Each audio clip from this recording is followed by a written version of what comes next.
La BKA, la Oficina Federal de Investigación Criminal de Alemania en Wiesbaden, estuvo dirigida durante 6 años por un hombre esencial desde su fundación, Paul Dieckhoff.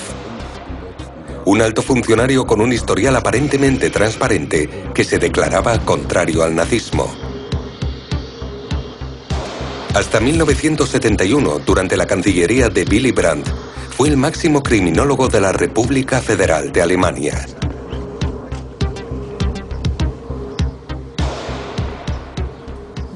No olvidaba a quienes le criticaban o le suponían algún tipo de amenaza.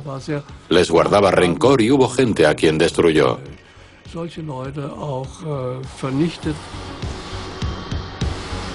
Pero Dieckhoff no solo trabajó en la Alemania federal. En 1968 se convirtió en el director de la Interpol. Su misión ahora era combatir el crimen en el ámbito internacional. Cuando Dieckhoff se marchó, Genscher, el ministro de Interior entonces, lo enalteció como un ejemplo para la policía de Alemania. Tras la muerte de Dieckhoff en 1973, el personal que revisa los archivos para elaborar su obituario hace un hallazgo asombroso. Descubren documentos que revelan que era un nazi acérrimo. La mentira que ocultó toda su vida finalmente sale a la luz. Pero Dieckhoff no solo fue miembro de las SS y un espía nazi. Poco después del final de la guerra cambió de bando para trabajar como agente para los Estados Unidos. Numerosos documentos de la CIA desvelan el trabajo de Karabel, el nombre en clave de Dieckhoff en la CIA. El máximo responsable de la BKA vendió información confidencial concerniente al gobierno de Bonn. Willy Brandt y su Ostpolitik eran de especial interés para Estados Unidos, y Dieckhoff no dudó en facilitar esa información. Como hicieran tantos otros nazis durante la Guerra Fría, se convirtieron en colaboradores idóneos, en espías, porque el servicio secreto norteamericano utilizaba su pasado para chantajearles. A los norteamericanos no les preocupaba demasiado si la gente que necesitaba tenía contactos con asesinos de masas, extremistas o terroristas. El fin justificaba los medios. Los servicios de inteligencia norteamericanos se enfrentaban a una nueva amenaza, el comunismo, y contrataron a antiguos nazis como espías sin intención de castigarlos por sus crímenes de guerra. A medida que la Guerra Fría se iba intensificando, estos colaboradores nazis se convirtieron en los peones de los servicios de inteligencia occidentales, tanto en misiones de guerra psicológica como en operaciones encubiertas. Nazis en la CIA.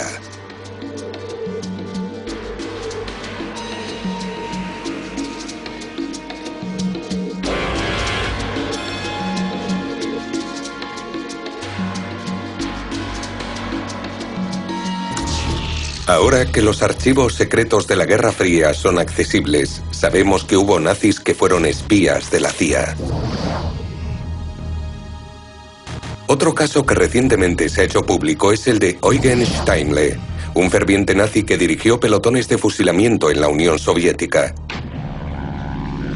Se creyó que Steinle murió en un accidente de avión de la Lufthansa el 20 de abril de 1945 cerca de Nuremberg.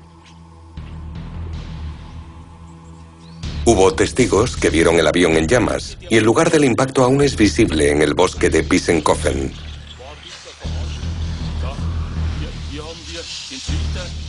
Los vecinos cogieron todo lo que encontraron entre los restos.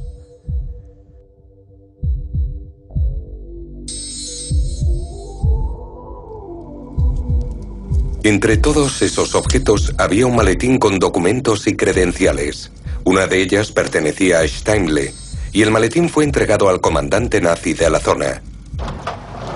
Días más tarde, las tropas norteamericanas entran en la zona y el servicio secreto del ejército se apodera del maletín. Buscan nazis para utilizarlos para sus propios fines, y cualquier detalle personal les ayuda en dicha búsqueda. Sospechan que Steinle sigue vivo. Los documentos de la CIA que enumeran el contenido del maletín permiten reconstruir lo que realmente sucedió. El avión de la Lufthansa despega desde Tempelhof el 20 de abril de 1945 en el fragor de la batalla por Berlín. Aquellos que van a bordo saben que en poco tiempo los rusos y los aliados occidentales tomarán el control. Más de 20 pasajeros suben al Cóndor y varios de ellos visten gabardinas de cuero.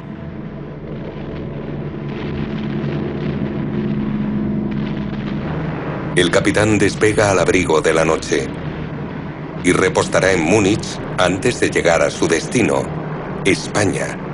Pero las condiciones climatológicas no son favorables. Aún recuerdo a mi padre diciéndonos a la hora del desayuno que un avión a baja altura había hecho un ruido tremendo.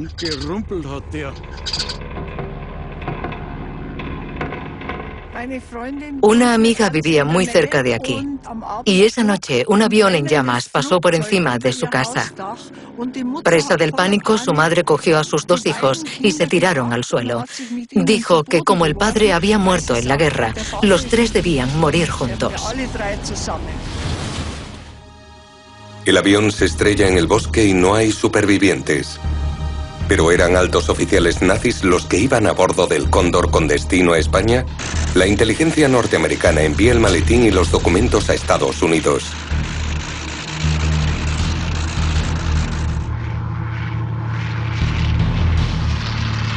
En Washington saben que el final de la guerra abrirá un nuevo capítulo en el enfrentamiento de las superpotencias.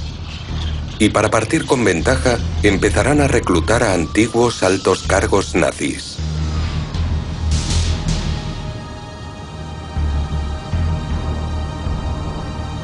Y tienen suerte. Uno de los hombres que aparecen en los documentos despierta un gran interés. Un jefe de regimiento de las SS, Eugen Steinle. Las investigaciones revelan que fue responsable de asesinatos en masa en Rusia. Se sospecha que sigue vivo. Varios testigos afirman haberlo visto después del accidente.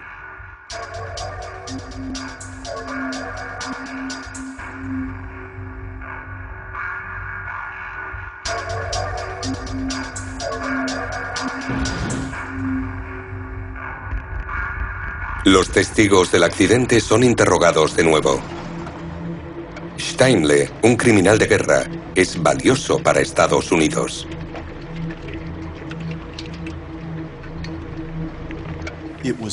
Era imposible reclutar sistemáticamente agentes de inteligencia sin reclutar criminales de guerra.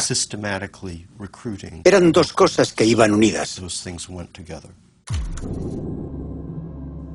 Por toda Alemania buscan a Eugen Steinle, que se refugia cerca de la Selva Negra.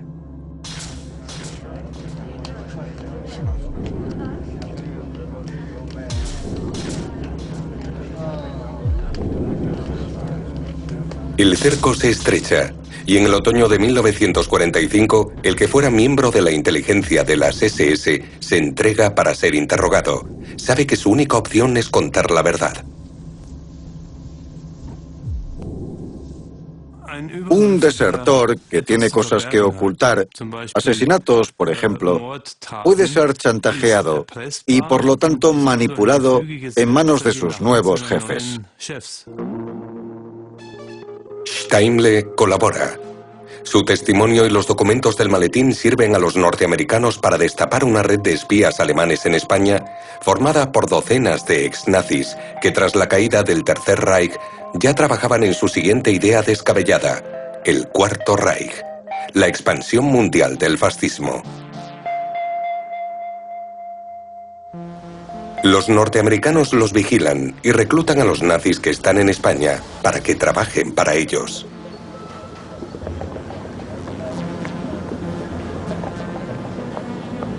Después del interrogatorio, Steinle es condenado a la horca.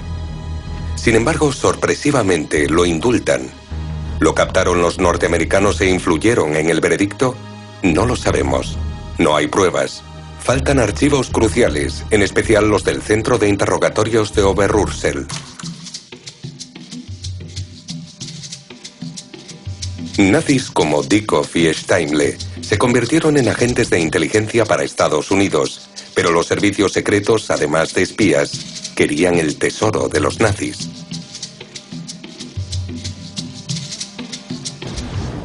Hasta que la guerra terminó, los aliados creían que los nazis disponían de una fortaleza en los Alpes.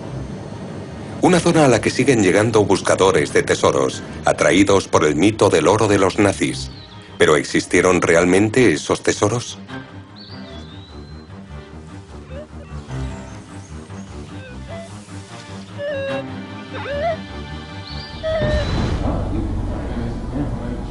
Hacia el final de la guerra, la industria alemana elaboraba planes para asegurar su capital en caso de derrota.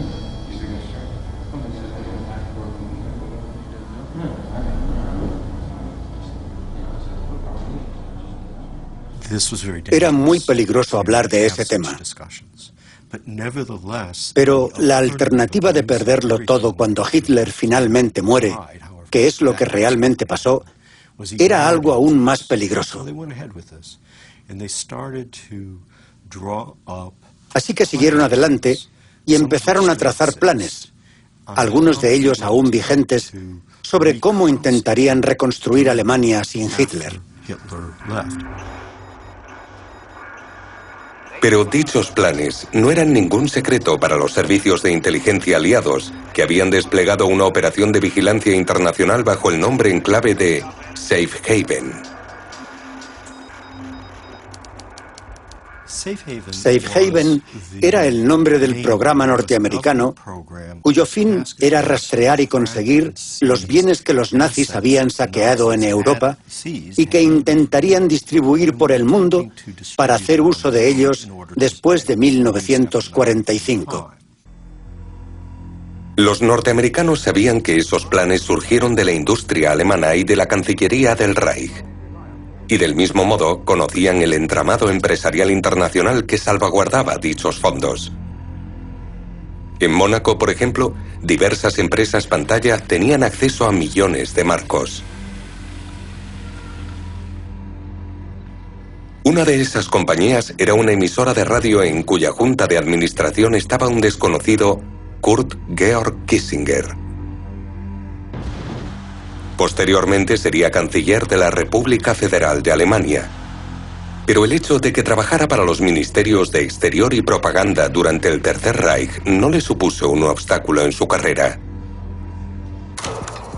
Los agentes aliados, que en ocasiones consiguen infiltrar personal en las reuniones, facilitan informes detallados sobre transacciones financieras.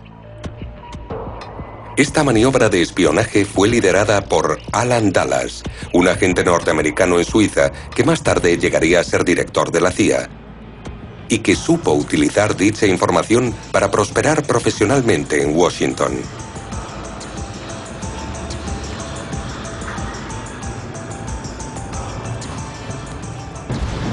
Cuando un bombardeo destruye la sede central del Reichsbank en Berlín en marzo de 1945, los fondos de reserva y las reservas de oro corren peligro.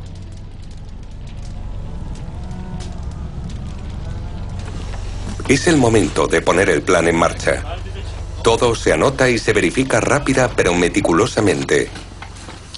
360 toneladas de oro y 300 toneladas de plata y papel moneda son evacuados.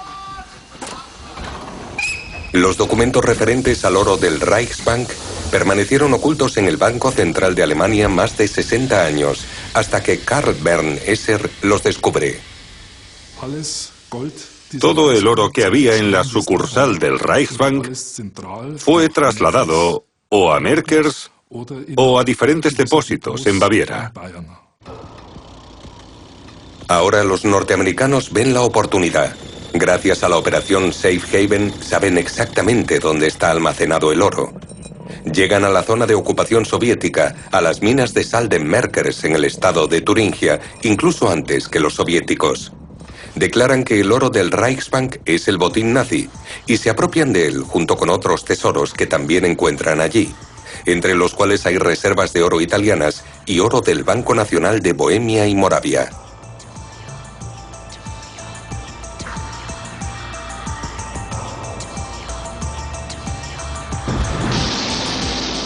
¿Pero fue saqueada también entonces la fortaleza alpina? Desde luego que no queda oro en Baviera en la actualidad. Existe un documento que detalla las cantidades de oro que el Reichsbank guardó en los diferentes depósitos.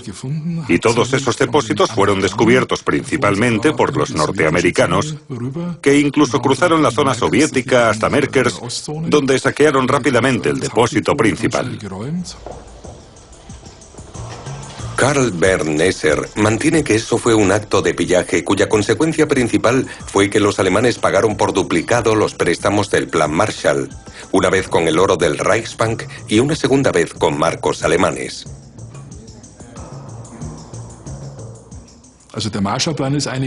El Plan Marshall fue una brillante invención norteamericana para engañar a sus amigos sin que se percataran.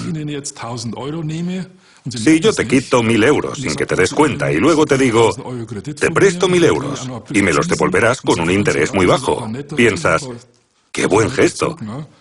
Pero en realidad te he quitado 1.000 euros sin que lo sepas.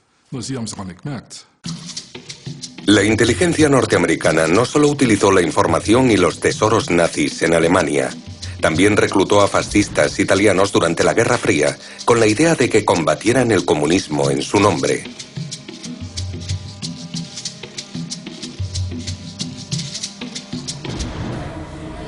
En Italia, a partir de los años 60, una serie de atentados se cobran cientos de vidas. Inicialmente, la responsabilidad recae sobre grupos de izquierdas, pero ahora sabemos que fueron obra de grupos de extrema derecha. Stefano Delle Chiaie es el líder de un nuevo partido de derechas. Ha sido acusado en repetidas ocasiones de terrorismo, pero nunca ha sido condenado.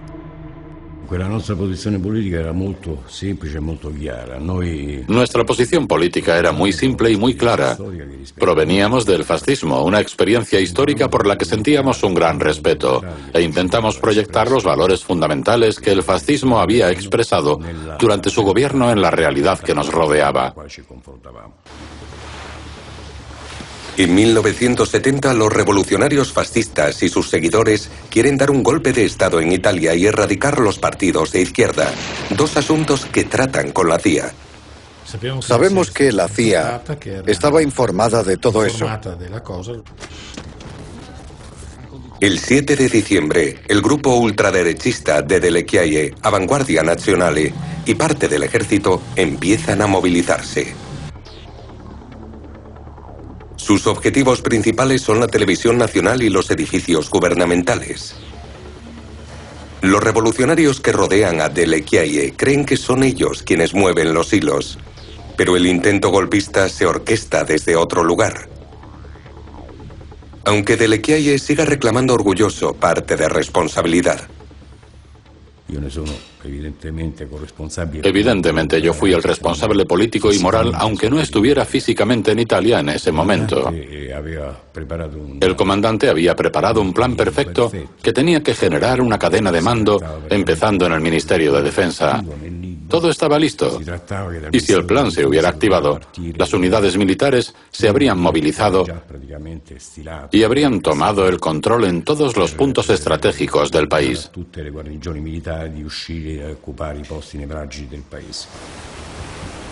En la dilatada historia de la lucha contra la izquierda en Italia, los servicios de inteligencia norteamericanos han estado involucrados desde el principio. Su influencia empezó con la invasión de Sicilia, en la que los soldados aliados derrotaron a las potencias del eje. Sin embargo, varias unidades italianas no se rindieron y continuaron luchando junto a los alemanes hasta 1945. Una de ellas era la 10ª Flotilla Más, el primer comando de hombres rana del mundo, cuyas arriesgadas operaciones eran tan temidas como admiradas por los aliados. El líder de esta unidad es Valerio Borghese, el Príncipe Negro. La 10ª Más del Príncipe Borghese era probablemente la unidad mejor adiestrada y más motivada de toda la República fascista. Pasan 2 años más hasta que la Segunda Guerra Mundial se gana en Italia. Y cuando finalmente los norteamericanos llegan a Roma, son recibidos como libertadores. incluso por el Papa, quien comparte con los Estados Unidos el temor de un giro a la izquierda en Italia.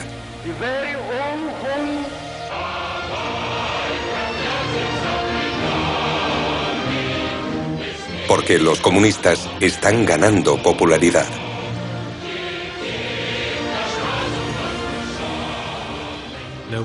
El objetivo de los norteamericanos siempre ha sido mantener al comunismo fuera del gobierno, fuera de los mecanismos del poder, e evitar incluso que hubiera un apoyo externo. El agente de la CIA James Jesus Angleton comienza a organizar un golpe en el supuesto de que los comunistas ganen las elecciones italianas. Angleton tenía magníficas conexiones en Italia. Hablaba italiano y tenía contactos incluso con el Vaticano, que entonces, y puede que incluso ahora, tenga el servicio secreto más eficiente del mundo. Angleton y Borghese se hicieron buenos amigos. Borghese provenía del movimiento fascista y fundó Fronte Nazionale para coordinar las diferentes fuerzas de derecha y también para evitar el giro a la izquierda, ya que estos partidos estaban ganando fuerza en Italia. Los comunistas son los archienemigos de Borghese. Estuvieron muy cerca de matarlo al final de la guerra. Así que para luchar contra el comunismo, la CIA capta a Borghese.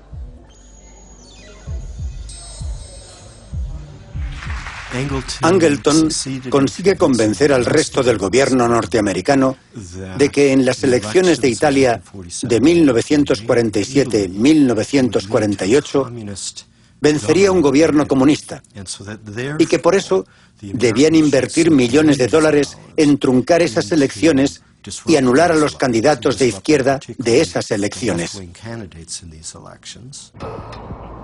La operación Safe Haven da sus resultados. Los norteamericanos utilizan el botín nazi para financiar las actividades de Angleton contra los comunistas italianos.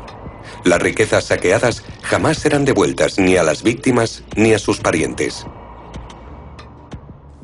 Ese dinero se le había quitado a los judíos de Europa. ¿Por qué? Porque los fondos de estabilización de tipos de cambio se instauraron a inicios de la Segunda Guerra Mundial para atajar los bienes nazis en el mercado internacional. Era parte del bloqueo a Alemania. Angleton crea esta guerrilla, la que vemos entrenando en estas imágenes que rara vez han visto la luz. Muchos de sus miembros son fascistas con experiencia bélica y han pertenecido a los hombres rana de Borghese. Gladio es el nombre de esta unidad y está exclusivamente bajo el mando de la CIA. En el caso de que Italia votara democráticamente y se convirtiera en socialista, había grupos en la retaguardia, grupos ocultos que estaban armados, financiados y adiestrados ideológicamente para intentar derrocar a ese gobierno elegido democráticamente. Pero Gladio desaparece porque los comunistas pierden las primeras elecciones tras la guerra. El ambiente es de tensión.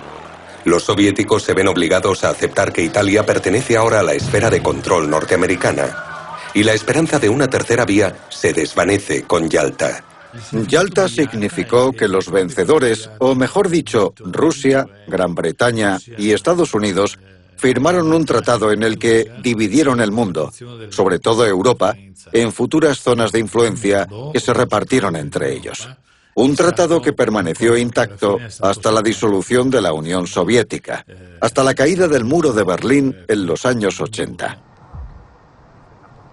Yalta coloca a Italia bajo influencia norteamericana. Está claro que en materias relacionadas con sus intereses políticos y estratégicos, Estados Unidos hará lo que crea oportuno y que no dejará huecos entre los bloques para un tercer poder.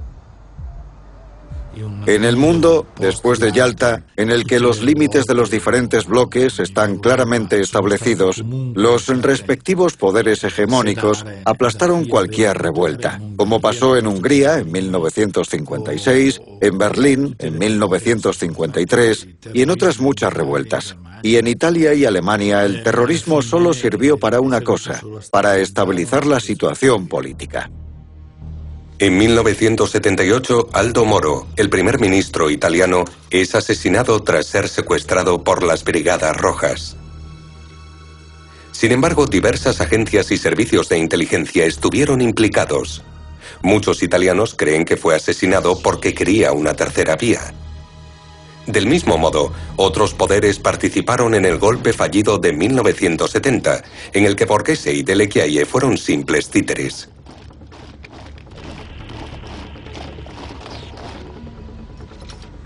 Sabemos que hubo una llamada telefónica a Borghese entre la 1 y las 2 de la madrugada, después de la cual el golpe se paralizó. Y también sabemos que la llamada fue de un alto cargo político. En un escrito que dejó antes de morir, Borghese afirmó que Gilberto Bernabei, uno de los confidentes de Andreotti, le había llamado y que actuó bajo las órdenes de Andreotti, que en esa situación fue un títere de los norteamericanos. Los que realmente mueven los hilos fueron dos personalidades italianas. Giulio Andreotti, un político de derechas que posteriormente sería primer ministro en 7 ocasiones, y Licio Gelli, el jefe de la logia masónica P2 y agente norteamericano.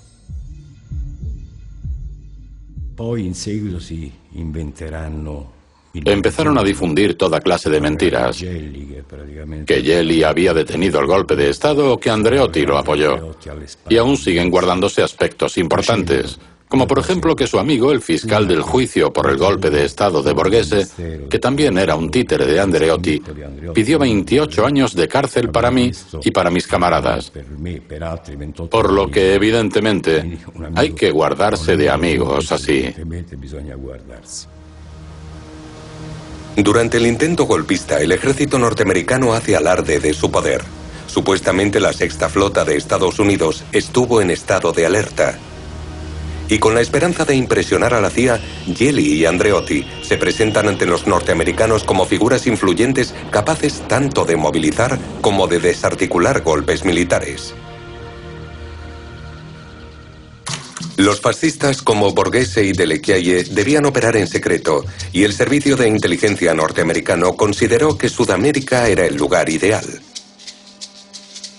Allí, en su búsqueda de poder, unirían sus fuerzas con los dictadores sudamericanos.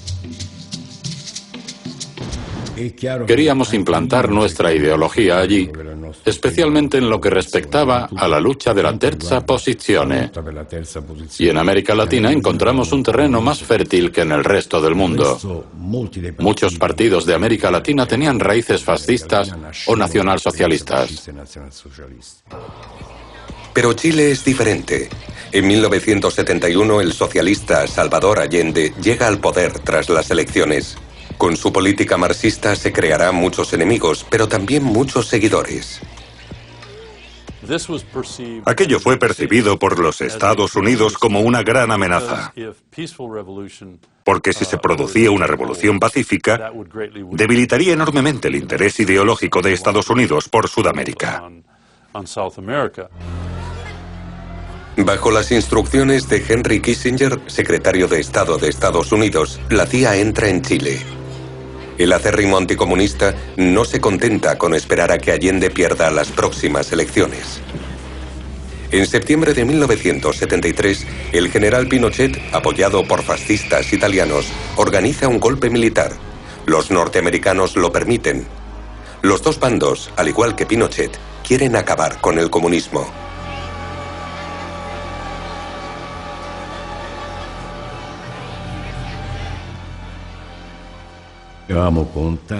Estábamos en contacto con los camaradas chilenos antes del golpe de Chile. En 1974, el comandante Borghese y yo fuimos a Santiago, donde conocimos al expresidente Pinochet y empezamos a trabajar juntos. Cuando llegamos a Chile, nos dio la bienvenida Augusto Pinochet. En 1975, los fascistas se reúnen en Madrid para asistir al funeral de un amigo mutuo, el dictador español Francisco Franco. Es aquí donde se acuerda la cooperación entre los fascistas italianos y el servicio de inteligencia chileno, la DINA. El cabecilla no será otro que Stefano Delle. Pero de nuevo, su implicación en los sucesivos crímenes nunca ha sido demostrada. Esta será la primera reunión entre los colaboradores, pero no la última. Pinochet en persona se reúne con los terroristas que acababan de cometer el magnicidio y Manuel Contreras está allí. Era como una especie de fiesta de la derecha. Y luego a Stefano Delle le dan permiso, aparentemente en esa reunión, para que establezca un cuartel general en Chile. Así es como los italianos empezaron a colaborar con la DINA. A continuación, se suceden varios asesinatos. Entre sus objetivos está el exministro de Exteriores de Allende, Orlando Letelier, en Washington. Pero el terrorismo en su propio territorio es demasiado para Estados Unidos, por lo que Pinochet toma las riendas. Hablaron de la debilidad de Estados Unidos, de su poca capacidad para derrotar la amenaza comunista y del deseo de los gobiernos militares sudamericanos de hacerse con el liderazgo de forma internacional para acabar con el movimiento comunista mundial. El alcance de todo esto era desconcertante y, de hecho, se referían a ello como la Tercera Guerra Mundial. La junta de Pinochet se prepara para esta guerra. Eso incluyó el deseo de tener sus propias armas, una producción de armas biológicas, que los prisioneros en Chile fueran asesinados durante los juicios, y la producción de gases tóxicos, sarín y gas mostaza. El laboratorio de investigación donde realizan experimentos inhumanos se encuentra en Colonia Dignidad, una aldea que pasa de ser extraña a siniestra.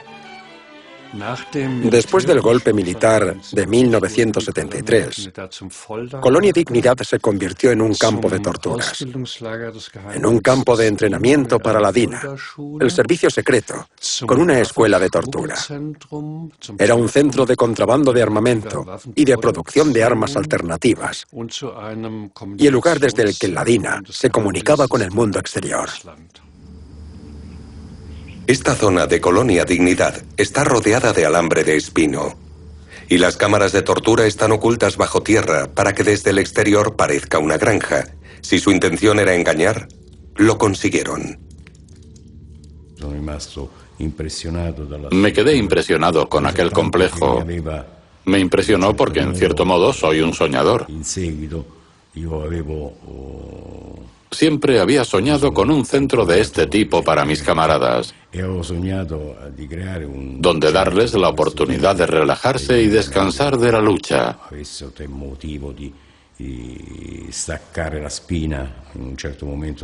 Yo había pensado en algo así. Lejos de ser únicamente un centro de recuperación para nazis, Colonia Dignidad es un centro de producción de armas químicas y biológicas, porque los servicios secretos chilenos necesitan toxinas que no dejen rastro. Hay una breve relación de personas en las que se confirmó la muerte por sarín, por gas. Un médico alemán es uno de los que trabajan en Colonia Dignidad. El doctor de Colonia Dignidad, Hartmut Hopp, que se marchó a Krefeld, huyendo de la justicia chilena, tenía un laboratorio diabólico con más de 400 toxinas mortales. Entre ellas venenos para ser inhalados, otros mortales por contacto y otros que provocaban la muerte al ingerirlos con alimentos. Era un arsenal brutal, y nadie sabe con exactitud cuántos fueron víctimas de esas sustancias. Durante la Guerra Fría, Pinochet, además de contar con el apoyo de los nazis, fue respaldado por dictadores de Sudamérica, a quienes la CIA dio plena libertad.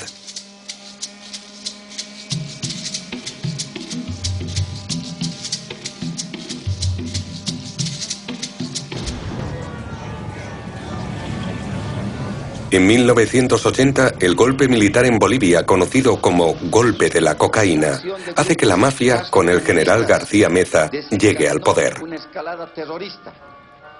Desde las sombras, los hilos los mueve un alemán, el criminal nazi Klaus Barbie. Uno de sus camaradas se deshace en elogios sobre él.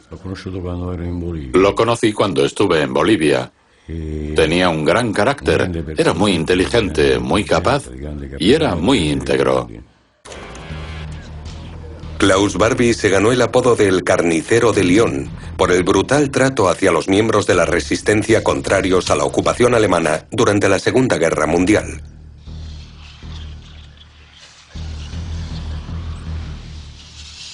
Después de la guerra, fue contratado por el Servicio Secreto norteamericano.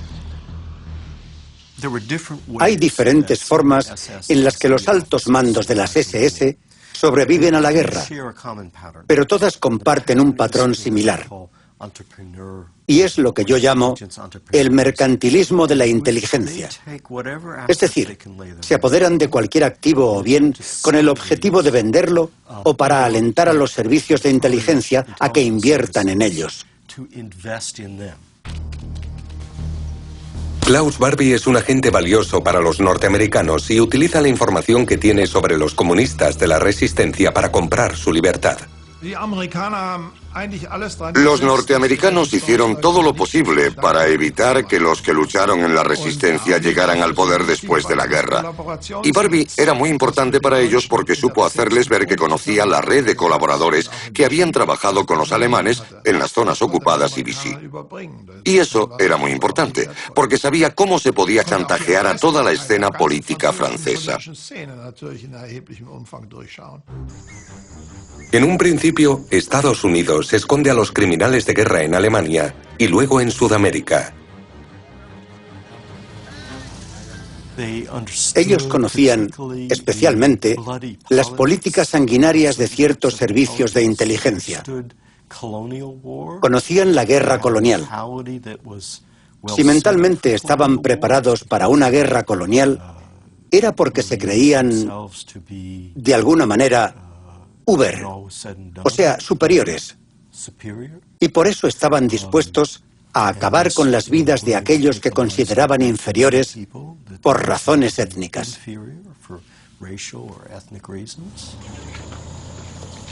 Finalmente, Barbie trabajará como agente de inteligencia en Sudamérica.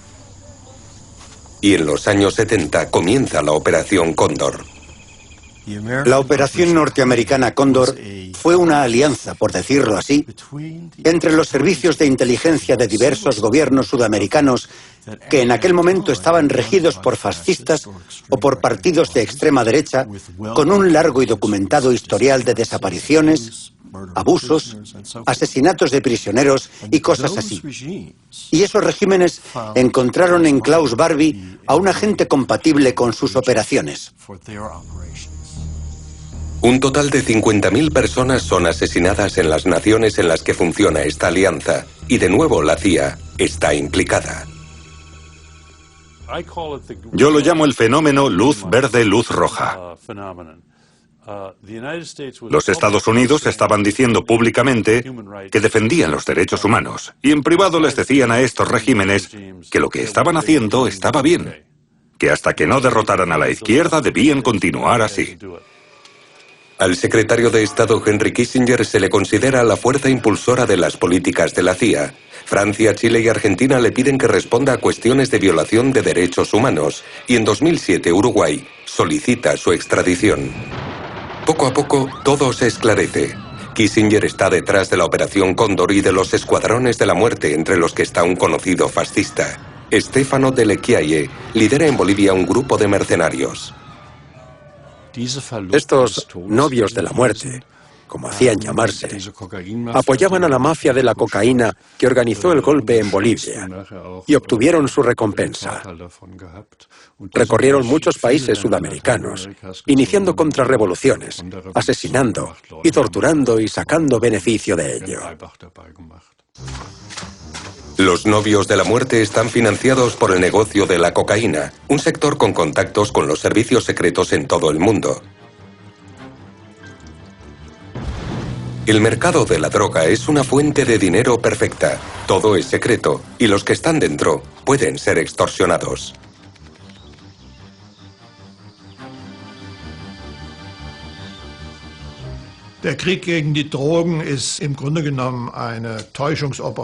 La guerra contra la droga es básicamente una forma de engañar a la opinión pública, porque el mercado real lo dirigen unos cuantos privilegiados.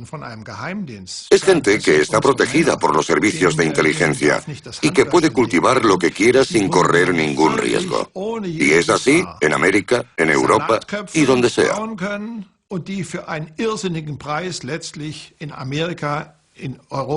El margen de beneficios es tan astronómico que los servicios de inteligencia consiguen así las cantidades que necesitan para sus operaciones.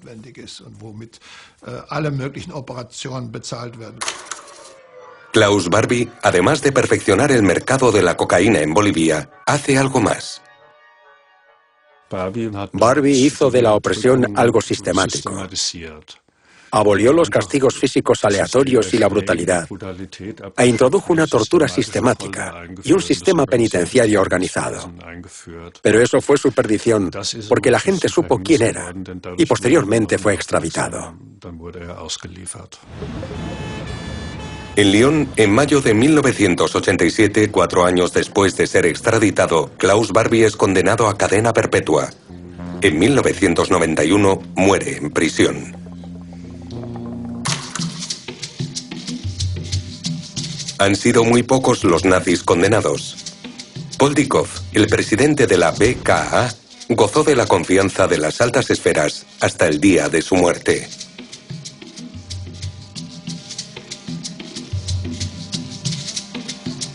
A pesar de haber sido miembro de las SS y espía nazi, Dykhoff fue contratado por los norteamericanos antes del fin de la guerra. En un determinado momento vio que Alemania no iba a ganar, así que abandonó su bandera y decidió que era el momento de cambiar de bando.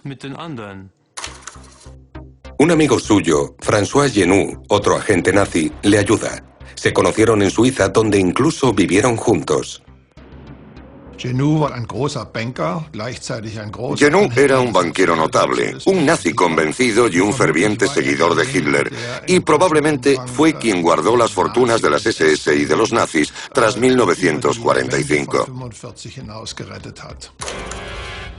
Genoux publica el diario de Goebbels y recauda grandes beneficios. Una suma con la que financia la defensa de Adolf Eichmann y Klaus Barbie. Es amigo del terrorista Carlos, el Chacal, y de Ghuadi Haddad, que también era agente del KGB y responsable de numerosos ataques brutales. Pero las relaciones de Dykhoff no afectan a su carrera. Al contrario, el director de la CIA, Alan Dulles, la impulsa.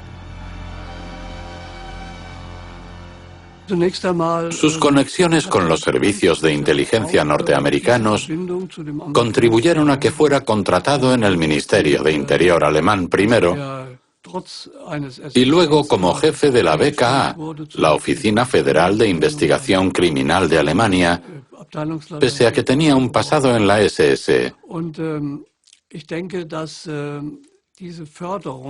Y creo que tras este ascenso, aunque es una opinión personal, había un objetivo oculto de la CIA. Creo que querían verlo en ese cargo. Dykhoff filtra información sobre las políticas alemanas, especialmente las relacionadas con Willy Brandt. En reuniones confidenciales, el presidente de la BKA es partidario de mantener en secreto las informaciones sobre la Ostpolitik de Brandt. Una información de un gobierno cuya política de distensión era vista con escepticismo en los Estados Unidos. ¿Pero qué sabía realmente Paul Dykhoff?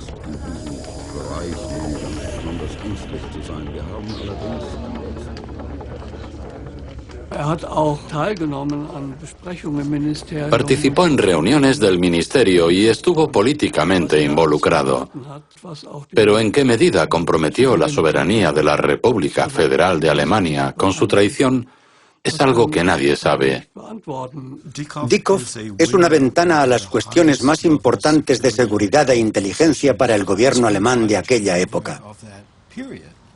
Tenía un conocimiento exclusivo, al más alto nivel, del aparato de seguridad de otro país. En los documentos de la CIA, Dieckhoff es descrito como un agente que solo trabaja para un bando. ¿Simplemente era un traidor? Para mí la palabra traidor, hablando de Dieckhoff, es un problema, porque para él esa era su vida cotidiana. Estaba comprometido con las dos partes y evidentemente sentía cierto agradecimiento hacia los norteamericanos. ¿En qué medida Dieckhoff perjudicó a Alemania?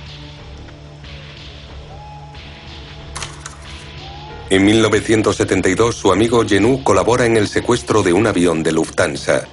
Un acto en el que los terroristas palestinos reciben 15 millones de marcos por el rescate, un dinero que se empleará en futuras acciones terroristas. También en 1972, Jenő había financiado la masacre del equipo olímpico israelí en Múnich. El evento deportivo, que iba a ser uno de los momentos más memorables en Alemania, se convierte en una de las mayores catástrofes del país.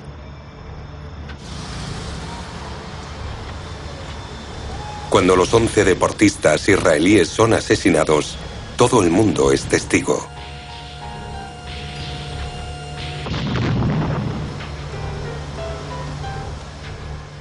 Jenő colabora estrechamente con los grupos terroristas de Oriente Próximo, que a su vez también trabajan con el Mossad. Es una estructura muy extraña. Como director de la Interpol, Dieckhoff ha de combatir a los terroristas financiados por su amigo Jenő. Sin embargo, durante su mandato, aumentan los atentados y los secuestros. Dieckhoff declara que la Interpol es incapaz de detener esta escalada de terrorismo. Sie wissen, dass wir die Sperre des Artikel 3 in unseren Statuten haben, die uns das direkte Eingreifen von der Organisation her nicht erlaubt, aber gerade das sollte bewirken, dass die Länder untereinander viel stärker ihre Nachrichten austauschen. Das bedeutet doch, nicht unbedingt, wenn Interpol nicht eingreifen kann, dass nicht Länder bilateral sehr wohl etwas tun können. Bilateral und multilateral. Sie können alles tun, nur nicht den Weg der Interpol nehmen. Mientras 15 y posteriormente 30 aviones fueron secuestrados en un mismo año, los estados occidentales deciden que resolver crímenes terroristas no es una labor de la Interpol. Es algo indignante. Dieckhoff estaba en contacto con Jenő, mantenían reuniones constantemente y Jenő financiaba a la gente que secuestraba los aviones. Pero al mismo tiempo la Interpol decía que ese no era su trabajo.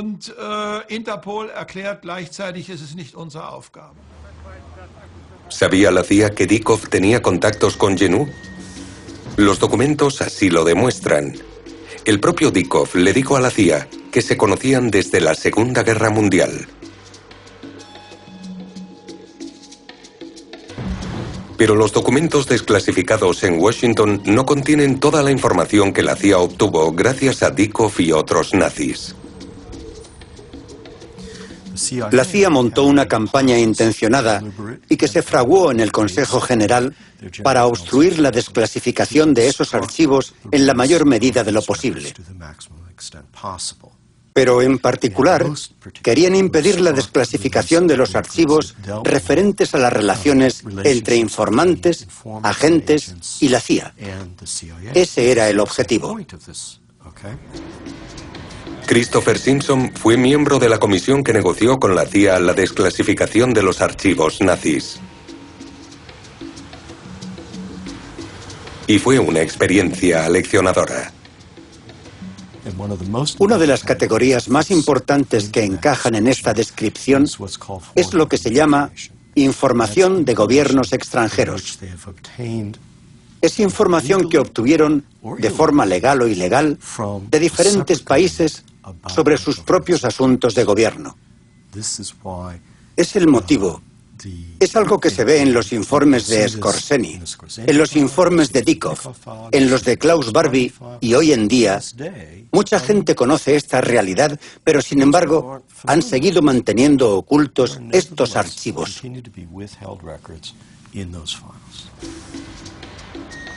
Una política que impide a historiadores y periodistas llegar al fondo de importantes operaciones de espionaje.